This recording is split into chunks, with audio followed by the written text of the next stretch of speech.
Can we all agree that Tecno has been putting serious work on their phones lately, and it doesn't seem like Tecno is stopping anytime soon. Tecno Pova Curve 2 is in the studio right now, so let's unbox it as we go through the specs and check it out.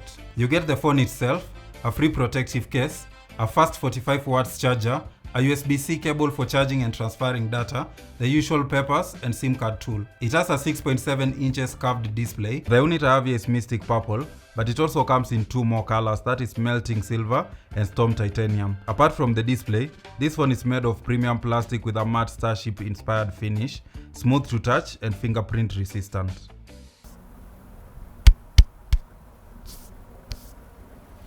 The Dimensity 7100 processor is paired with 8 GB of physical RAM, which you can expand to about 16 GB with an extra 8 GB of virtual RAM. So far, it's handling games, applications, and multitasking perfectly. It comes with a 50 megapixel main camera lens, plus a macro lens for close-up shots. The selfie camera is 13 megapixel. This phone should be able to shoot 2K videos easily. A huge 8000 mAh battery on a phone that is 7.42 mm thin and just weighs 195 grams is impressive. This phone should be able to last you about 3 days. As always, Tecno includes the charger inside the box, and this phone will charge at 45 watts. You also get bypass charging, a gaming battery feature we are definitely going to test and talk about. Coming with a battery of 8000 mAh, there's a lot of testing that I want to do on this phone to see how much this phone is able to withstand and how long the battery can last on when I'm doing things like shooting videos or even playing games. So we'll test the battery and see whether this 8000 mAh is really worth it.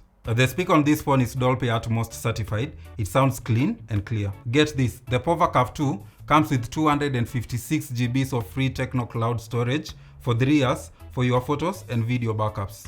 When it finally launches in Kenya, this phone will go for about 60,000 Kenya shillings, and by then, I will have uploaded a full review of this smartphone, so you guys subscribe and follow for more. It's Moran.